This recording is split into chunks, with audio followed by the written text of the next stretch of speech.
Hello, folks, and welcome back to World War II TV and the final show of this week. And we are looking at someone who was an aviation hero, but had already been a hero in the field of sport before the war. And it's interesting, having started this channel 2 years ago, and most of my meetings with my guests being virtual. Some people I knew prior to going and starting this channel, many people I have met since doing it.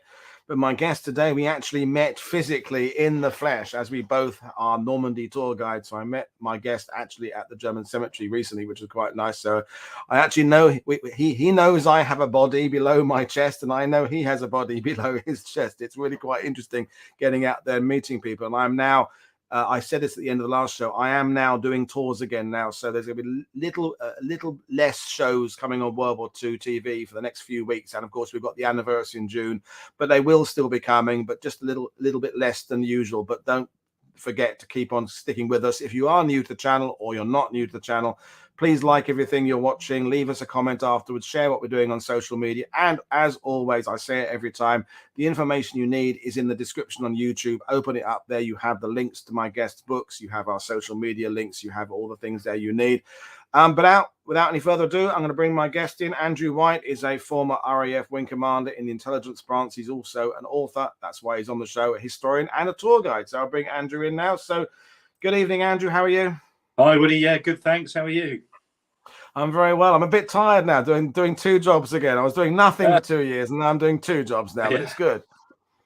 So we were just talking before going live there. You know, you only have to go into Waterstones or look on the Navy and military history book lists and pen and sword, and there's a stack load of aviation books come out year in, year out about Spitfire pilots and bomber crews, things like that. And you were last on talking about Massey, and of course that had the aviation, but also the Great Escape connection there, which was interesting. So since then, were you looking for a book to write? Did this subject find you? Did you find it? What were you looking for? Give us an idea about how this story came into your life. Well, that's a great question. I would say actually it's a bit of both. During lockdown, obviously, we weren't touring, and I'd written the book about Herbert Massey, which came out just at the very start of lockdown. So, with nothing to do for almost 2 years, but right, I really want to sit down and write another book. But about who? Don Finlay was a name that was always in the back of my mind, because my very first squadron when I joined the RAF was 41 Squadron, which at the time was a Jaguar squadron at RAF Coltishall. And Finlay had commanded 41 Squadron during the Battle of Britain. And because of that, I knew about him. Everywhere I went on the squadron, his photograph was down the corridors.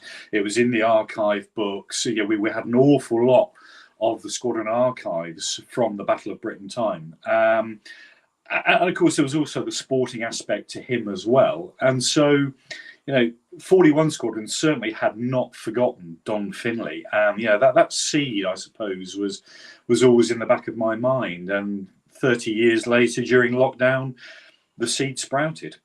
Excellent. And as we will talk later on, some of the people we know the most about are those that didn't survive the war. So they died in action. And so people, we would go and see their graves or things like that. And others are the ones that lived long lives. I'm thinking of people like Tom Neal and people like that. And Jeffrey, I forgot his second name there. Jeffrey Cullum, Willem, who were there. They became kind of media figures, and they were in the documentaries. But there was that other group of people who survived the war, but then had difficult experience or mixed experiences post-war, and perhaps didn't live to see the renewed interest in World War II, the kind of the post-Battle of Britain movie era, when the stamp sets come out in the Royal Mail and things like that, and there's that real looking back to that era. And as we'll find out, Finlay kind of had an interesting experience. But we'll bring up the PowerPoint. We haven't got masses of photos today, but we'll just kind of do this as a loose chat and talk about this guy. So, known as an aviation hero, but the first photo we're going to bring up is there he is, an Olympian. And I'll ask you this, when most people think and they connect the Olympics with World War II, they think about the Berlin Olympics, and they think of Hitler and Jesse Owens and things like that. And the Olympian spirit and ideals does get caught up a little bit in country and prestige and that mid 1930s period where it's looking like there might be some sort of conflict on the horizon, and yet life is trying to go on as normal. So give us an idea about where he was born and what his life was like before World War II and how he got into sport. Yeah, well, Don was born down on the south coast. He was born in Christchurch, but at a very young age, the family moved to Southampton. His dad actually was a Royal Navy veteran from the First World War, but Don's dad dies at a very young age because he has a heart condition, and that leaves his mum to bring up 8 children on her own. And these are 8 children who were born very close together. So it must have been a real struggle for her in a small 2 up, 2 down in Southampton with 8 kids. But she does it. She was an incredible woman without a doubt. And Don and one of his brothers, Dennis, both go into the RAF, and they both have very long and successful careers. Don joins the Air Force in 1925 when he's just 16. And he goes to Halton to do an apprenticeship as an aircraft engine fitter. So he was one of Trenchard's brats. He was a Halton apprentice, fiercely proud of that. And really, that's if you pardon the pun, that's where his athletics really took off. He had been a schoolboy athlete, but only sort of high jump and long jump. It was in the RAF that he first tried the hurdles. And in his very, very first hurdles race, which is at RAF Halton in 1927, not only does he win, but he beats the reigning RAF champion at the same time. Impressive start. Yep. He's a natural talent. And Don was one of those really annoying people who was just good at whatever sport he tried, whether it was track events, whether it was field events. He played rugby for the RAF at fly half. He was captain of the RAF football team. He plays for 2 of the country's top amateur sides of the time, which was Corinthians and Casuals. And during the war, he turns out for Spurs. Well, I won't hold that against him. No, I won't hold that against him. And just be mindful for the folks there. Does he join as an officer cadet, or is he in the ranks? No, he's very much another rank. Because that's interesting, isn't it? Because there's that we've had it before on shows with Dilip Sarkar and others. There's a lot of people who end up becoming the kind of early war squadron leaders and wing commanders. Are those ones who were flyers pre-war because it was that sense of excitement and Roger Bushell, people like that. That's how they get into it. But coming in from the other ranks isn't quite as the normal way from the kind of people we often talk about, the Douglas Bader type people. That's an interesting avenue. Don very much was an airman to start off with. He joins as airman apprentice, and then on completion of his 3-year apprenticeship, he becomes AC1. He's aircraftman first class, so he is very much the lowest of the low. But he's only an airman for a couple of years. 1931, he volunteers for flying training, goes through that without any problem at all. In fact, he gets a distinguished pass in his flying training, and that marks him out for the top job, which is single-seat fighters. And Don then becomes Sergeant Finlay, pilot of single-seat fighters. He goes Hawker Furies first. And then he has a bit of a time spent between Bristol Bulldogs, Gloucester Gauntlets, Gloucester Gladiators. So he does all that interwar Silver Wings stuff of those great biplane fighters that the RAF had.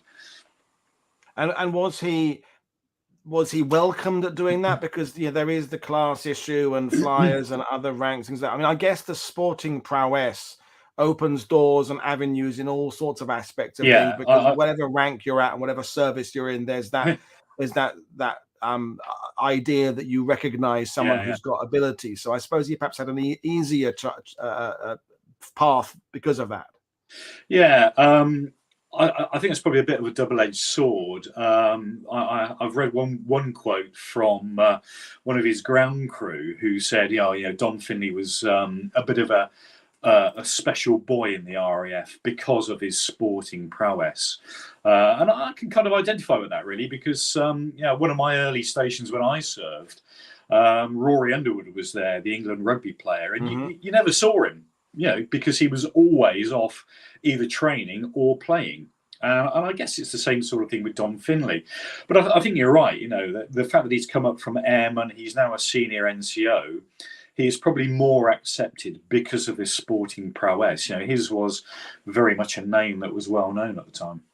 And the other thing, and we'll touch on this later, is of course, you said he does up playing football as well for Spurs, but hurdles, very much a solo activity, very much an independent, driven person. And I think when we get to his command, he wasn't necessarily always popular with everybody because maybe I think that's an not the greatest team player in that sense. And I think there's a mirror there, isn't there, between being a sportsman in an individual event, which hurdling very much is, and also being a pilot of single seat fighters where you're on your own. So a lot of the time I suppose you're acting on your own initiative, it's some self-determination and all of that, and you're quite right. I think a lot of those traits come out in both of those roles, the athletics and the fighter pilot, and they don't necessarily endear him to his subordinates. But let's kind of skip forward to 1938 and all the late 30s when he is, he was internationally famous, so certainly within Britain, but it extended. And this is, tell us what this photo is here. Yeah, well, this is Don on the far right of the photograph there. This is the 1936 Olympics in Berlin. Obviously, they're the famous Olympics held under the auspices of the Nazi regime. Don actually captains the British team in 1936. He's already a bronze medalist from the 1932 games in Los Angeles. And this photograph is of the final of the 110-metre hurdles, where Don wins the silver. The guy next to him is Forrest Towns, the American, who is absolutely brilliant. Towns wins the gold, but only just. Don is just a shade behind him, and arguably this is Don's finest hour as a hurdler. However, having said that, at this point in 1936, as I say, he's already a bronze Olympic medal holder. He's also European champion, and he's also the Empire champion or Commonwealth champion, as we would know it today. So. He really is Britain's top, not only hurdler, but I'd argue he's Britain's top athlete of the day. And that's reflected in the fact that he was chosen to captain the team in 36. And I was very fortunate, really, to come across a paper that Don had written after the 36 games, which he was required to do as captain of the team, which details his experiences, his views, his opinions of the 36 games. And we have this unique record there of what it was like to partake in those games. And, Don says, actually, he was very impressed by the reception that Hitler got everywhere he went. He's genuinely popular with the masses. Don leads the British team in the march past at the opening ceremony. And one of the interesting things that Don writes is that the teams at the opening ceremony marching past Hitler were expected to give the Nazi salute. But Don said, we're not doing that. And because of that, neither the British team nor any of the Commonwealth teams gave the Nazi salute at the opening ceremony. And that really didn't go down well with the home German crowd. But he was right, wasn't he? And we have had the questions from Susan and others. Is that Jesse Owens in the photo there?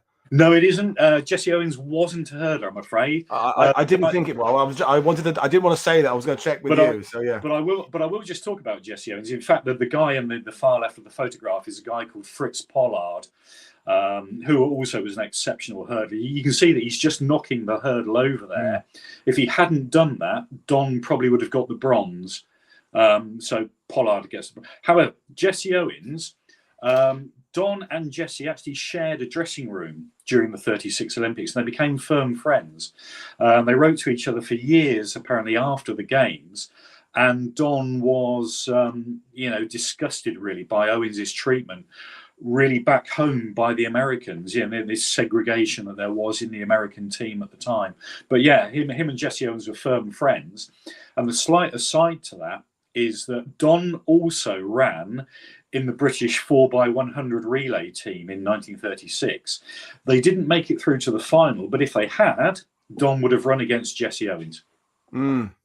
And this, what you said there about lifelong friends with Jesse Owens is going to lead me to my next question, really, which is, we talked about in World War II TV before. We've had people like Dr. Philip Blood on talking about Adolf Galland and the fact that some of the Luftwaffe people that we grew up as a youth thinking were these chivalrous, that they were actually involved in some of the nasty aspects of war crimes in World War II and what have you. And so some of that idea we have of the chivalry of 1940 has worn a bit thin these days.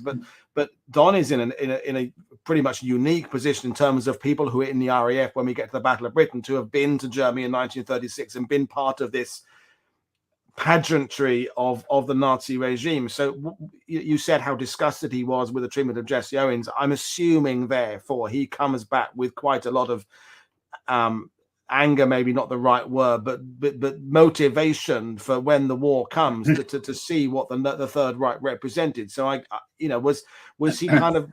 I'm assuming he was fundamentally changed by those events and what he saw there. It's interesting. As I said, he says in his report that he is genuinely impressed with the reception that Hitler gets. And remember, this is 1936. This is 3 years before the war starts. So although war may be on the horizon, it's by no means a given in 1936. Mm. So I didn't really get a sense of anger, really, or anything like that.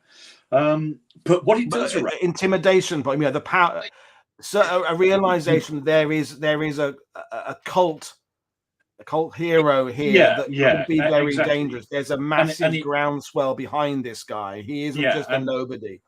And I think Don realizes that militarism is certainly on the rise in Germany at the time, because the Olympic village in Döberitz, which is just outside Berlin, Don actually writes in the report, I suspect the real reason behind the Olympic Village is that it's a military training camp. So, he's kind of seeing that rise.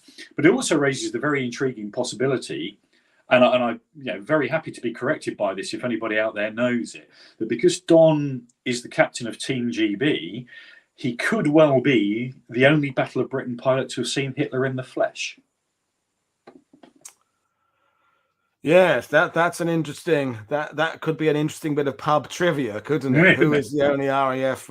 There's bound to be someone out there who's got some other idea. Pat is watching from Ireland who might know. So yeah, it's an intriguing thought, isn't it? Seen him in the flesh there. That's certainly lots of Germans had seen him in the flesh, but from the Allied point of view, that's interesting. So. Meanwhile, he's winning all these Olympic medals and titles within the Commonwealth. But how's his RAF career going by this point? On the brink of World War II by 1939, where is he in his day job, so to speak? Yeah, and isn't this just a remarkable thing? I'll just come back to your question in a moment. But I just want to point out that Don Finlay was an international top athlete and an RAF fighter pilot at the same time. People just wouldn't do that today. You can't see Usain Bolt, having a civilian career alongside his Olympic career. So, this is absolutely remarkable. But to come back to your question, what's he doing at the outbreak of the Second World War? Well, Don had actually been on a ground tour since 1937. The RAF had sent him back to his engineering roots. So he's on a ground tour as an engineer. From 1937. 1940, obviously you have the Battle of Britain in full swing. People are being shot down, replacements are needed. And Don is told, right, you're going to a frontline squadron in command of that squadron. And this must have come as a real shock to him. A, because he hasn't flown frontline fighters for 3 years. B, those frontline fighters that he last flew was the Gloucester Gladiator. He's never flown a Spitfire until this point. And also, he's never really been in command. So he is really being thrown in at the deep end. There you go, Don. You're going to command a squadron in the Battle of Britain, flying a fighter that you've never flown before. And is some of this connected to the fact he has this fame, and there's a suggestion that, the press want to kind of follow his career? Is it like with Elvis joined the army in 1960 that there's kind of a Olympian, he's back in the Air Force flying for victory? Is there any of that aspect at all? I don't think it is. I think it is just sheer need for bums on seats in aircraft. So, we'll bring a first photo of him in the cockpit of an aircraft there, obviously a Spitfire there, but he is now commanding men, and he's in now. The Hurricane experts and fans will say it's not the greatest because Hurricane Spitfire. We don't want to start that argument there, but Spitfire, arguably, lots of people's favorite fighter in the early part of the war. There's already been comments in the sidebar about the extra stamina and determination and will to succeed that an Olympian is going to bring to it. But in your appreciation of his early command, what were his skills and what was he good at? What was he not good at? Well, let me start with what he wasn't good at. He's actually posted, first of all, to command 54 Squadron, who are right in the thick of things at Hornchurch in August 1940. And Don lasts a grand total of 48 hours on the squadron in command. His first day on the squadron, the weather is bad, so there's no fighting to be done. So he goes off and familiarises himself a little bit more with the Spitfire. He's already been through the OTU, the Operational Training Unit, but he's still actually very much a novice when it comes to the Spitfire. So first day, poor weather. He just does a little bit of local flying, gets to know the local landmarks. Second day, the weather is good. The Luftwaffe are back in anger. And Don gets shot down. Day one, Battle of Britain, in combat, he gets shot down. And that is the end of his time with 54 Squadron. A grand total of 48 hours. He then goes into hospital. He recovers from his wounds. And in September 40, he takes command of number 41 Squadron, and that's the photograph you've got there, Don in the cockpit of a 41 Squadron Spitfire. What does he bring to the job? He brings tenacity, without a doubt. He brings determination. He brings a winning spirit, really. It's succeed at all costs. And all of that you can take back to his athletics. And he brings all of that into the fight with him. As we sort of alluded to earlier on, that doesn't necessarily make him the most popular leader. I say in the book that popularity and success in leadership are not necessarily things that go together. Look at Douglas Bader, look at Guy Gibson. They weren't necessarily nice people. Yeah. Don certainly wasn't a nice person because he was an absolute stickler for rules and regulations. He wanted it done by the book. And again, I think you can take that back to athletics. If you don't stick to the technique and what you're good at, then you're not going to succeed. And that's what he did. Yeah, and sports is highly regulated. As you said there, that the knocking the hurdle over, that's it. That delays you. It's a fine margin, precision and fine lines and things like that. Yeah. And I suppose that's the training that he brings from his athleticism is going to be practice, do it, go out every day, and routine. I suppose that then becomes the attention to detail and the discipline and things as well. So. Because, and I can imagine if you are a flyer under his command, you've seen this guy in the newspapers, perhaps you remember seeing him on Pathé when he's there, and then now he's commanding you, and you've got to. I always, whenever you're in the army, navy, or air force of every country, you have to start with some kind of command style, and sometimes it isn't necessarily the one you choose. But once you've got a style, it's hard then to change it. If you start off as a shouter, you've got to kind of keep being a shouter. And if you start off as an arm around the shoulder guy, you kind of got to keep that way. So maybe in this case, it was circumstances that gave him the way he began, and that's just how it carried on. I think that he was a victim of some of what you say there, and also his personality, which didn't help. Let me sort of try and explain what I mean there. There was a fair bit of resentment on 41 Squadron when Don comes to command it, because essentially he's a novice. he's had a grand total of sort of 48 hours previously in the Battle of Britain and got shot down straight away.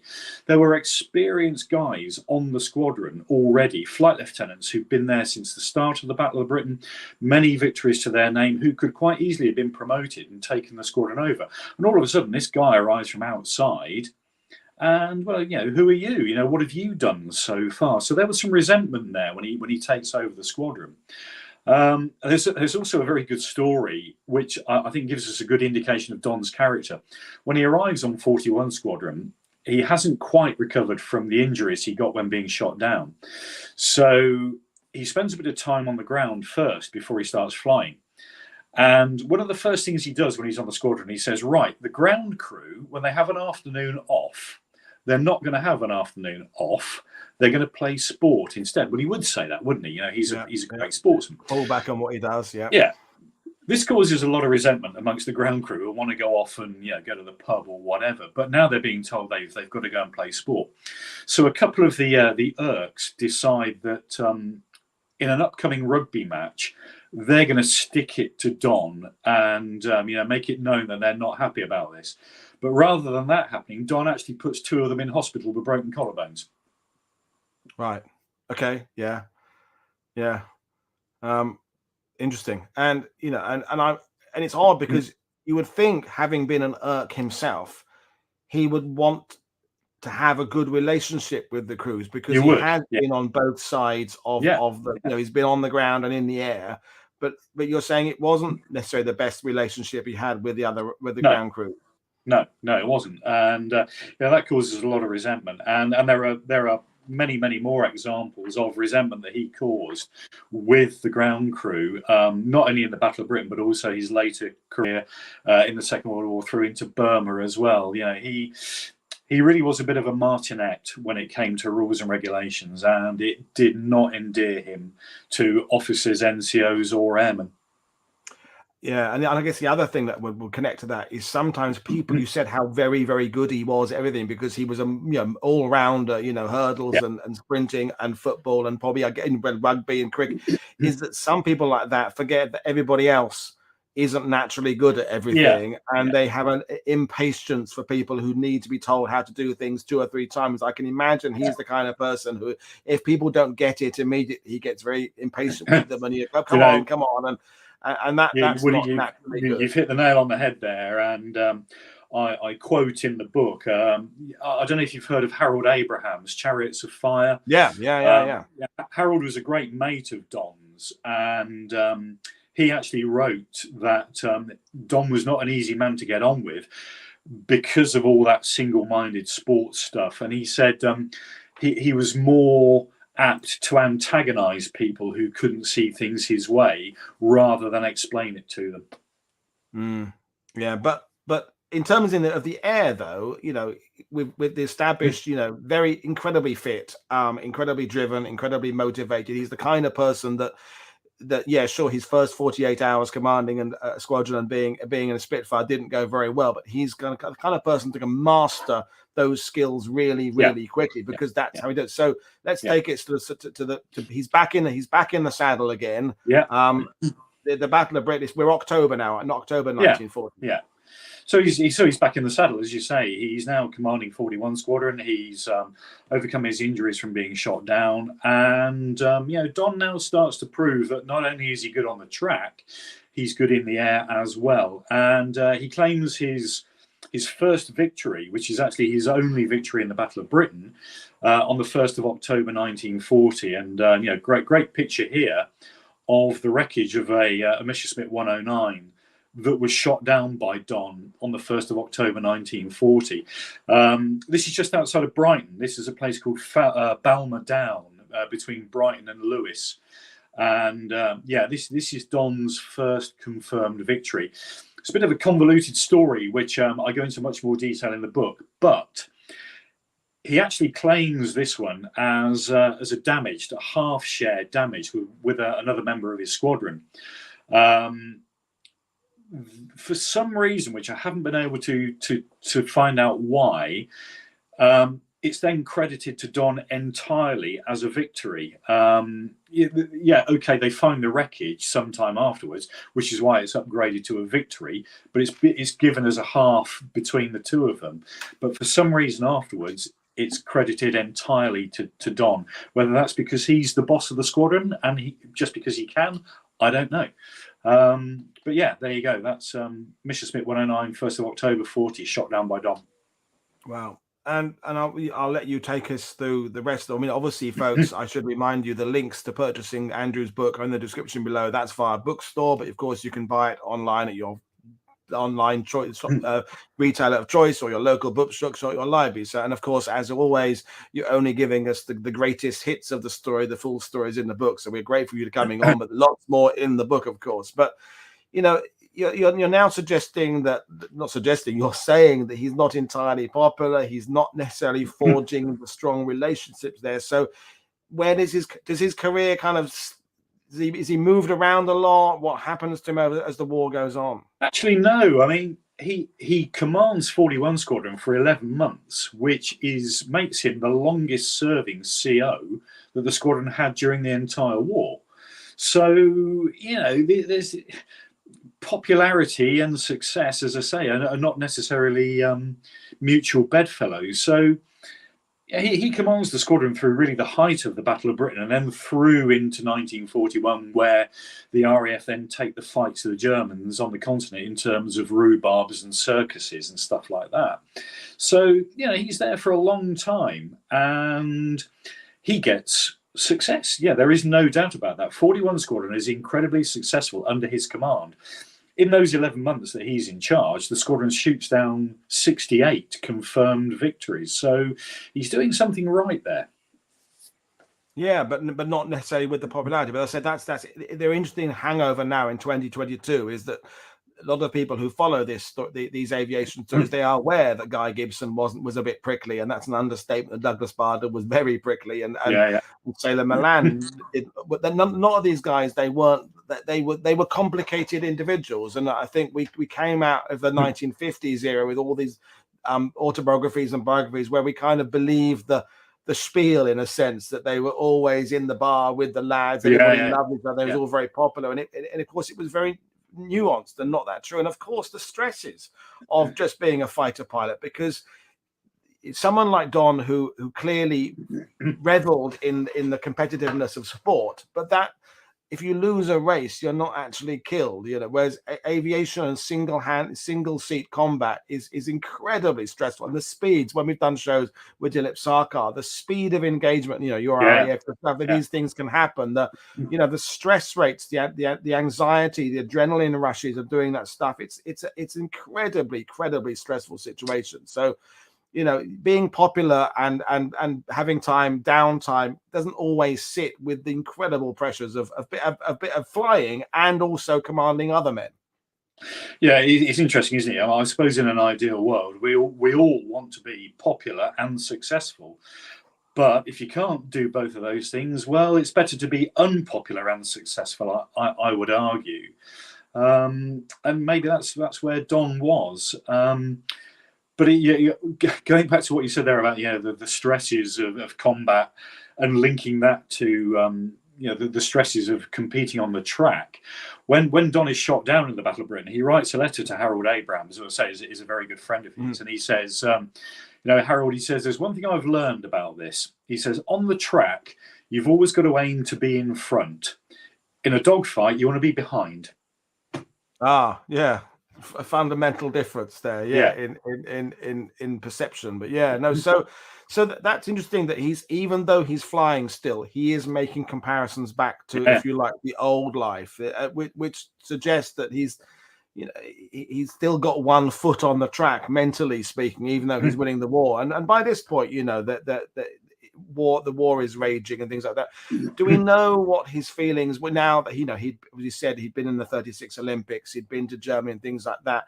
What do we know? What he's kind of he obviously was driven to be the best. He was competitive with himself, but what kind of message does he instill in his units about what this war is for, and what does he motivate them in the necessary plight of World War II? Does he just talk about the competitiveness of being at one with the aircraft? What's his kind of motivation style in terms of being a leader?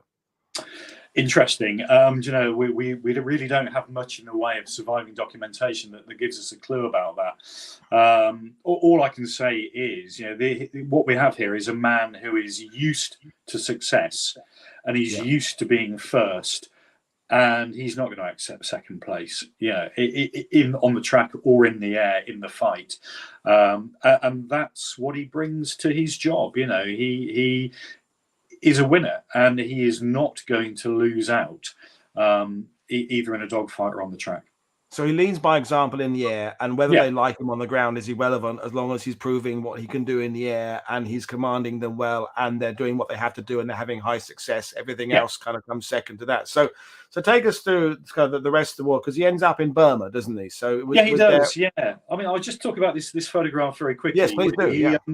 This is Don's personal aircraft. It's obviously a Spitfire. It's a Mark IIA. And it was one that was provided by public subscription, which was very, very, very popular during the war. This one was bought and paid for by the Observer Corps. I'm not sure if people out there can see it, but written down the side of the aircraft, it says Observer Corps. Oh, yeah, Observer Corps, yeah. And Don takes this on as his personal aircraft, and the two make a really successful partnership. I mean, it's to say that this aeroplane made an instant impact in his hands really would be an understatement. It's a brand new aeroplane on its first operational sortie, on the first patrol of the day that it flies. Don shoots down another 109 in it.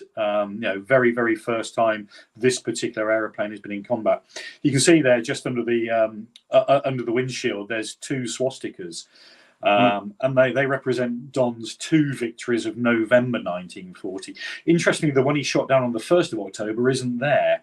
So it should actually be 3, but he's got 2 on the side of the aircraft there. So after the Battle of Britain, Don inevitably, having been in charge for 11 months, goes on a ground tour. But that really doesn't stop him getting into the fight. He manages to get into the air whenever he possibly can.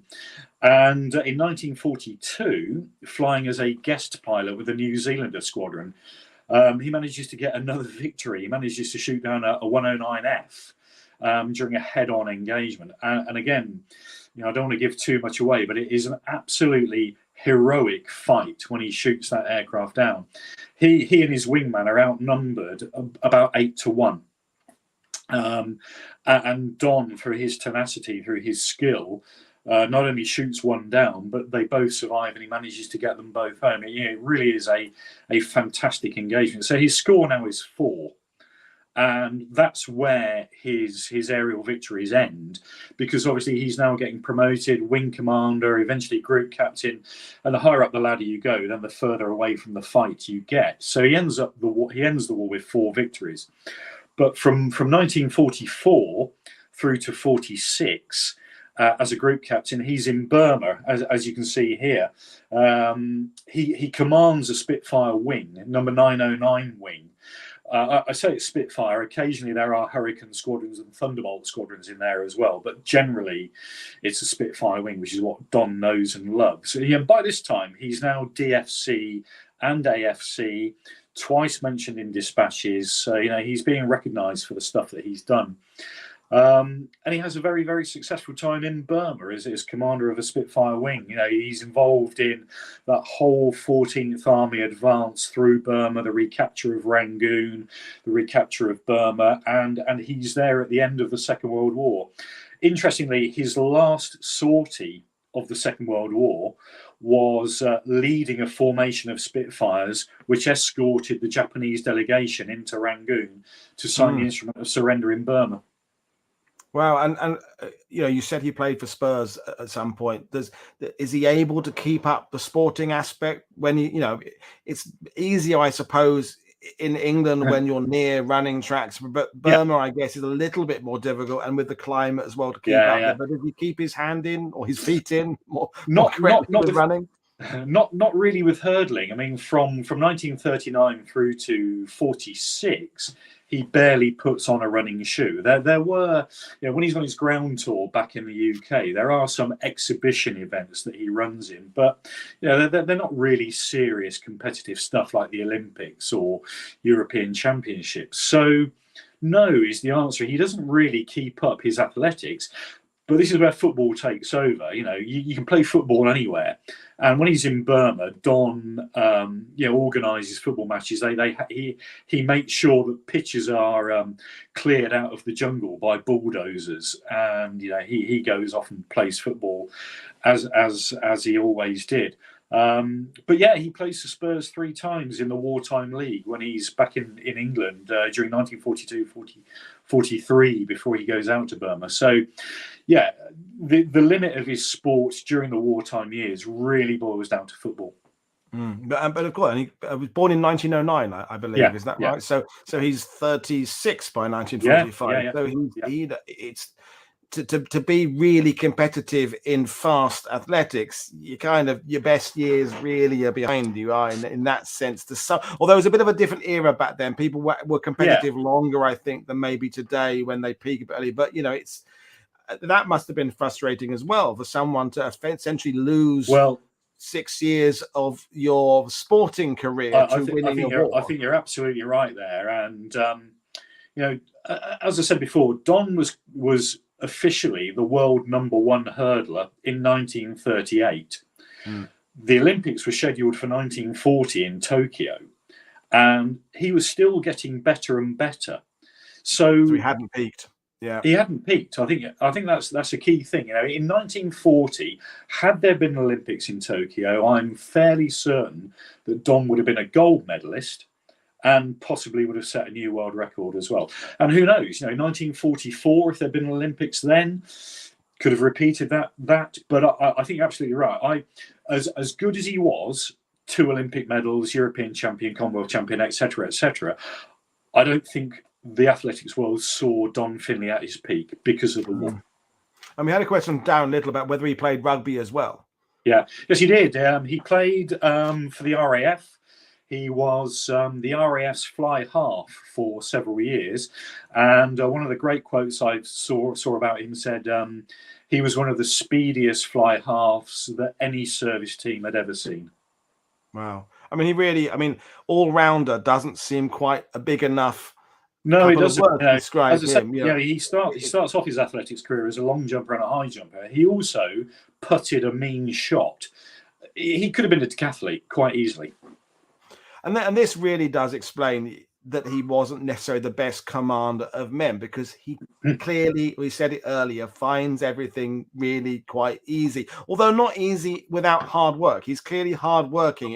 It's a combination of effort and natural talent and practice. Because I think, again, with some of the RAF heroes, we talk about some of them we describe as natural flyers, which I never quite know what that really means, because we're human beings. We don't naturally fly. So I don't really ever quite know that I understand what that means. But it seems to me he's obviously just naturally talented and fit, but he has to work hard to take himself to another level. It's easy for him, but only easy because he works hard, which is a bit of a paradox.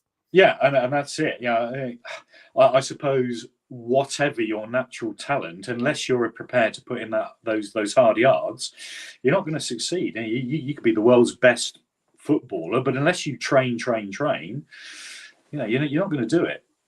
So the war ends in 1945, as we know it. I think, spoiler alert there, I think everyone knows that there. And he's now, 6 years have passed. He's now mid to late 30s there. Yeah. It's an odd sort of crossroads for him, because your career can only go. Did he want to stay in the RAF long term? Did he want to go back to sports? Obviously everyone is elated that VE and then VJ Day comes around, but for someone like himself, I can almost sense a bit of a, not disappointment, but what next? Which way do I go? His life had been controlled for him by that point, but now there's maybe decisions to make now. So what's the next chapter? Interesting. I think those disappointments of the missed Olympics in 40 and 44 probably really played heavily on his mind.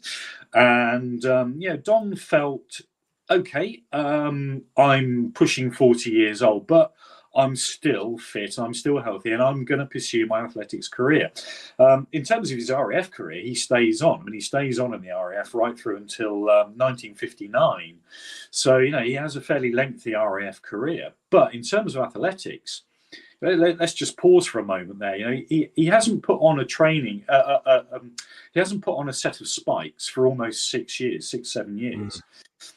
The London Olympics come along in 1948. And guess what? Don competes in the hurdles. He's 39 years and 2 months old. Who does that? Who competes in an Olympics event nearly 40 years old? This is 12 years after he last competed in an Olympics. His times up to 1948 London were as good, if not better, than at any time pre-war. He's as fast as he ever was. It's absolutely phenomenal. I've seen one quote which says his is probably the greatest comeback that there ever was in athletics. Wow. And also just the fact that he's in Burma for a length of time when dietary requirements and disease and malaria, that as we know from World War II, that can strip away people's innate fitness just really quickly, because these are shitty climates with shitty weather and shitty things there. So and also he's going into it very fit initially, but that can be sapping us. And this is him at the 48, because and clearly, he's wearing a beret there, so he's wearing two hats metaphorically now. He's a decorated RAF flyer and still serving, and he's an Olympian who wants to get back there. So how does 48 go for him? Right, I'll just very, very quickly. You mentioned about the diet and the conditions and that in Burma. So he perhaps wasn't as fit as he might have been. Just in parallel to that, when he was shot down in 1940, he's actually shot in the arse.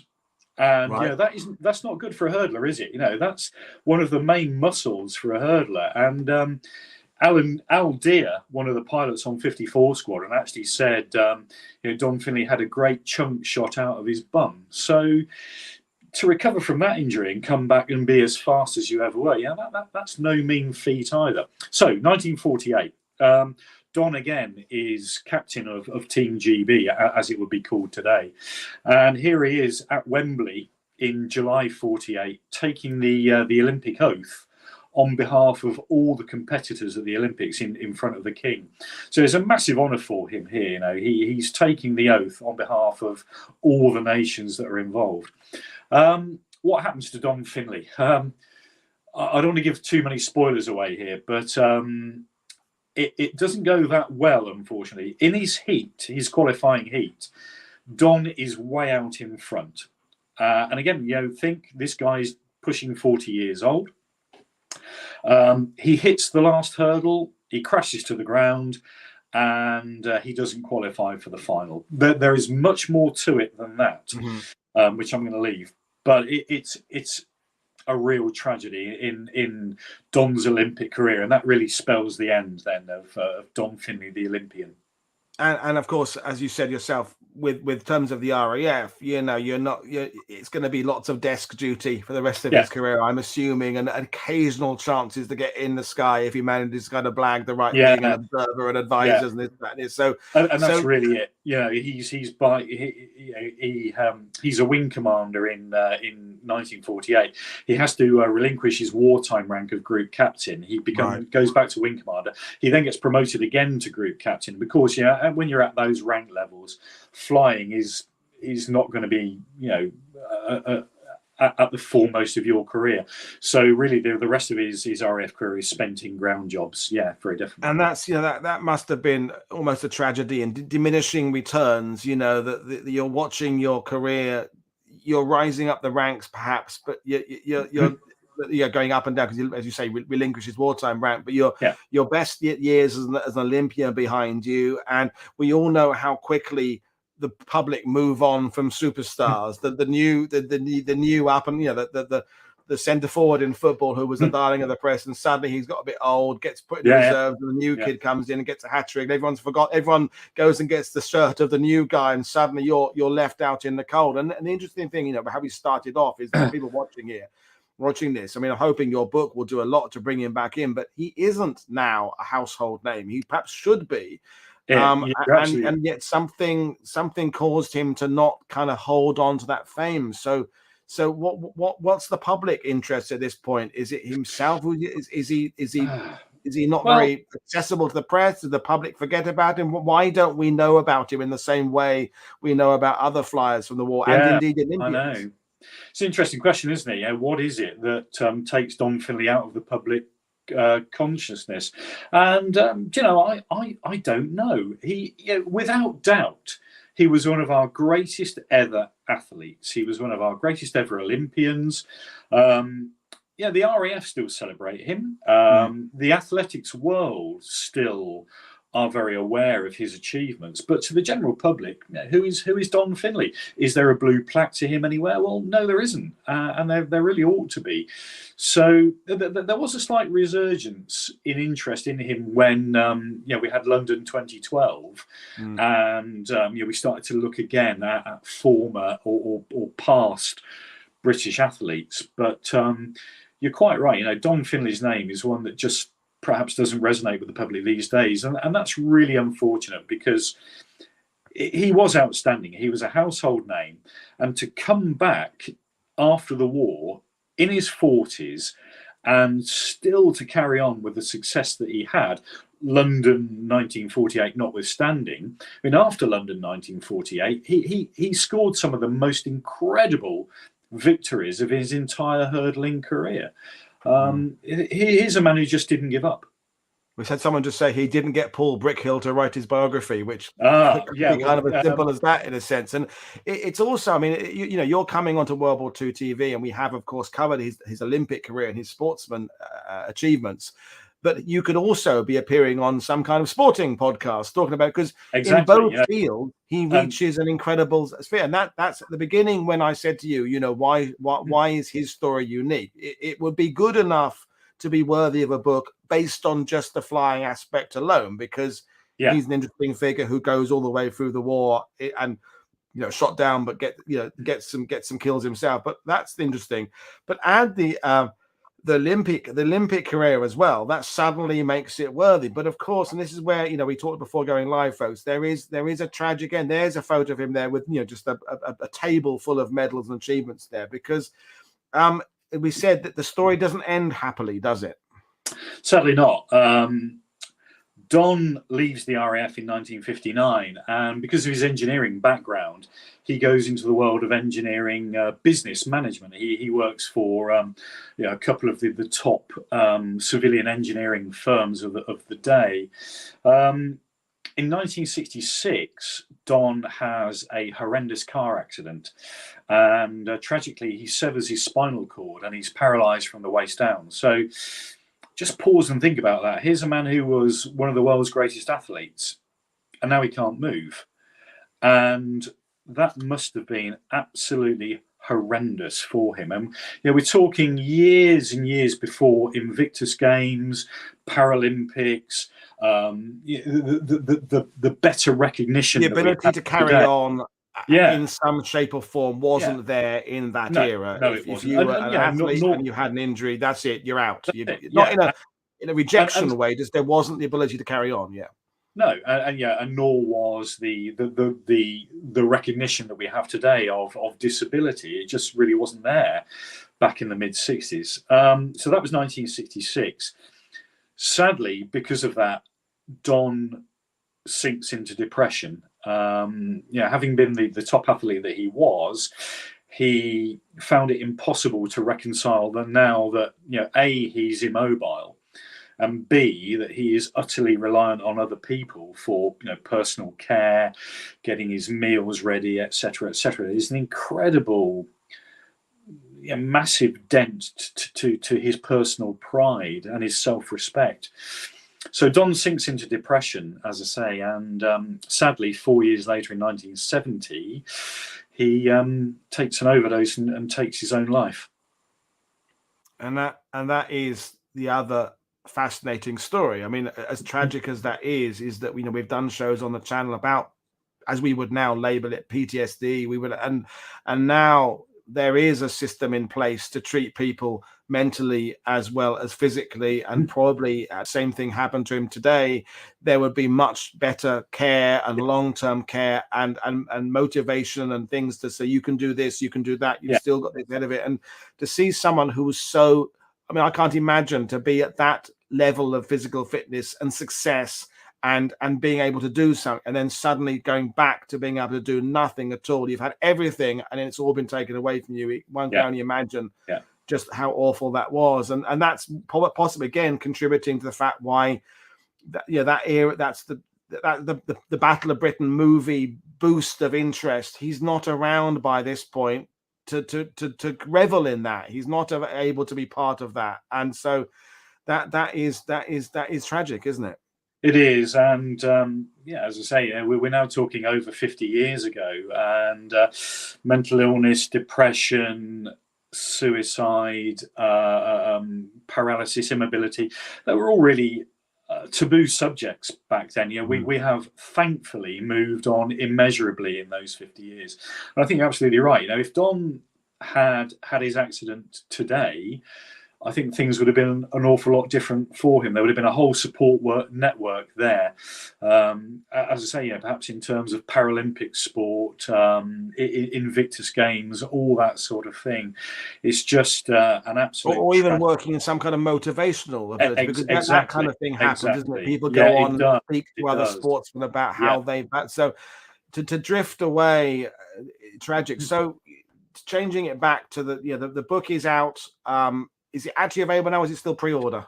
It's in printing at the moment. It's available pre-order. Excuse me. But it will be physically on the shelves, in the shops, etc. this month.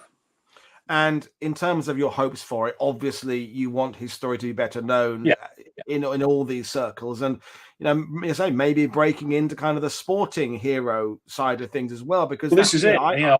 There's two worlds you can appeal to. There are. I mean, I'm a military historian, and when I set about writing the book, that was kind of my focus. And when I finished it, I thought, is this a book about military history, military biography, or is it a sporting history and biography? And well, I suppose the answer is it's both. This man had two careers, one in the military, one on the running track, and he did them both at the same time. Yeah, and competing with other athletes, the Germans and later the Japanese, and I'm guessing in most ways himself. He was his own. He was competing with himself at all these times. That was his drive, was to be the best against. I did it this well last time. I'm going to do it even better today. So competing with himself. We had a question from Very Silent Mouse about was he married? What about a family? Yeah. He was married twice actually. And again, I touch on this in the book. So without sort of saying what happened to his marriages, they both ended sadly, shall we say, both his marriages. There were children from both marriages. Unfortunately, I wasn't able to track them down for the book. The prime sort of daughter, if you like, who was the guardian of Don's stories for many, many years, she sadly passed away a couple of years ago. And I wasn't able to track down any of her siblings, but I have been able to talk to some of his extended family, niece, great niece, that sort of thing. Yeah. I mean, the only question we've got, I noticed, is from Pat there, is what's on the wall behind you? Is that Sop with Pups behind you there? Camels. Okay. Yeah. Close, but no cigar there, Pat. So before we bring things to an end, obviously you're back into guiding again now. We will hopefully our paths will cross again in Normandy now. We've met up there. But what next in terms of the writing side of things? Because you've brought a story that's entering two, as you said, there are two worlds of aviation and sports, the sports world. So what next? Because when you find a subject like that, it's like this is such a good one. You've got to find another one that's equally good now. So have you got an idea yet, or is it? You're absolutely right. When I wrote the Herbert Massey book about his role with the Great Escape, I thought, wow, this is a really, really good story. The Don Finlay story, I think, wow, this is up there with that very definitely. So where do I go from here? I have got a couple of irons in the fire, but with my writing, I don't really want it to become a production line. I don't want to finish one and then immediately start another one. A bit of breathing space, find the right subject. Yeah, well, I mean that's the thing. We said it at the beginning. There are World War II titles coming out on a daily basis of all sorts of aspects of it. I can't keep up. Even me doing what I'm doing, I can't keep up with the amount that's coming out. And but it's great that there are still stories to be discovered. And it seems to me that this one has an inspirational aspect to it as well, of just that people love those kind of personal development type books, and it seems that he is obviously a very driven person who can motivate it, perhaps, but do it a bit in a nicer way, perhaps, is the be all these things, but that's the idea, nice, isn't it? Be successful, be popular. Doesn't always work. Hard to get that balance. Well, it's been great talking to you, Andrew, and I hope we will meet up again on the battlefields, I think so. Folks, as I said, the links to the photo, I'll put the overlay back up on screen there. The great cover art, very modern and graphic, and the beautiful design, and the links are below. And I think you'll get a lot out of it, viewers. You'll get the sporting heroism. You'll get the wartime exploits, and I think it's also sometimes with some of the Battle of Britain pilots, there are so many incredible heroes out there that we're kind of looking for. How many did he shoot down? And we're measuring everything by volume and quantity, but steady and being in it all the way through is very important as well, isn't it? And surviving. And he was obviously adaptable as well to the different conditions and the roles, things like that. And you don't have to have shot down 20 Jerrys to be a hero. You can shoot down 4 and still be a hero, and especially the sporting side of it. So brilliant story. So I will bring things to end. So folks, weekend off, and then there's one show on Monday, hopefully about the LRDG, but there's still some issues that I'm going to sort out. And then I'm off to England for the first time in 2 years. And then the following week, starting from May the 16th, we are doing a week of programming about battles and campaigns from the German point of view, including, I've just negotiated today, we're doing a show with Steve Zaloga about his fantastic new book about Pointe du Hoc. So lots of the tour guides who go there are in for a treat with some of the new information he's discovered about the guns and when they were put in and what they were supposed to do. So we're doing one about the German aspect of Pointe du Hoc, what they had there, and then one later on in June about how the Allies dealt with it, with the famous attack by the Rangers on June the 6th. So that's fantastic. Steve's logo was very popular on his Battle of the Bold show. So as always, folks, like what we're doing on social media, follow people on Twitter and other things there. Use the links below. And Andrew, thank you very much for joining me, and have a good weekend. Yeah, Andrew, brilliant. So folks, cheers. Have a good weekend, everybody. I will see you all next week. Cheers. Bye.